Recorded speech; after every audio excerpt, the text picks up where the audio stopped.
ಕಾಂಗ್ರೆಸ್ನಲ್ಲಿ ನಾನಾ ನೀನಾ ಅನ್ನೋ ಜಿದ್ದು ಜನ್ಮ ತಾಳಿದೆ.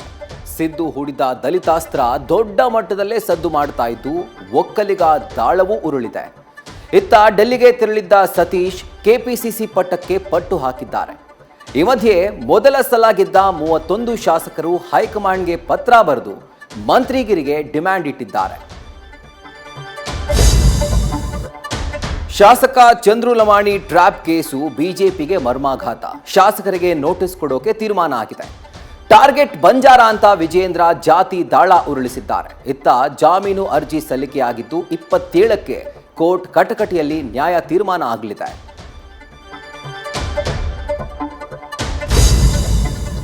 ಮಕ್ಕಳಲ್ಲಿನ ಅತಿಯಾದ ಮೊಬೈಲ್ ಅಡಿಕ್ಷನ್ ಮಾರಿ ಆಗ್ತಾ ಇದೆ. ಓದು ತಲೆಗೆ ಹೋಗ್ತಾ ಇಲ್ಲ, ಪೋಷಕರ ಪಾಠವನ್ನೂ ಕೇಳ್ತಾ ಇಲ್ಲ. ಈಗ ಸಿಎಂ ಕೈಗೊಂಡ ಮೊಬೈಲ್ ಬ್ಯಾನ್ ನಿರ್ಧಾರಕ್ಕೆ ಕ್ಯಾಂಪ್ ಸಹ ಧನಿಗೂಡಿಸಿದೆ. ಸಾಧಕ ಬಾಧಕ ಅಧ್ಯಯನದ ಕುರಿತು ಸಚಿವರು ಸಾಧ್ಯತೆಗಳನ್ನು ಮುಂದಿಟ್ಟಿದ್ದಾರೆ.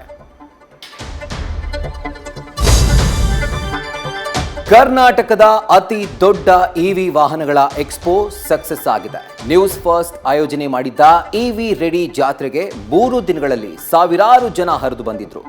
ಇವತ್ತು ವಿದ್ಯಾಸಂಸ್ಥೆಗಳ ವಿದ್ಯಾರ್ಥಿನಿಯರು ಭಾಗಿಯಾಗಿದ್ರು. ತಮ್ಮಿಷ್ಟದ ವೆಹಿಕಲ್ಸ್ ಮಾಹಿತಿಯನ್ನ ಪಡ್ಕೊಂಡ್ರು.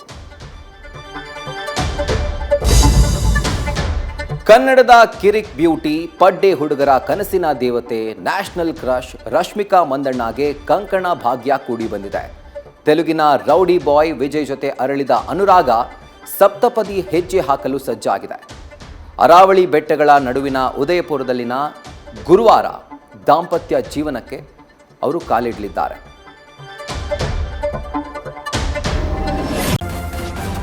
ನ್ಯೂಸ್ ಫಸ್ಟ್ ನಿರ್ಭೀತಿಯಿಂದ ನಿಮ್ಮ ಪರವಾಗಿ.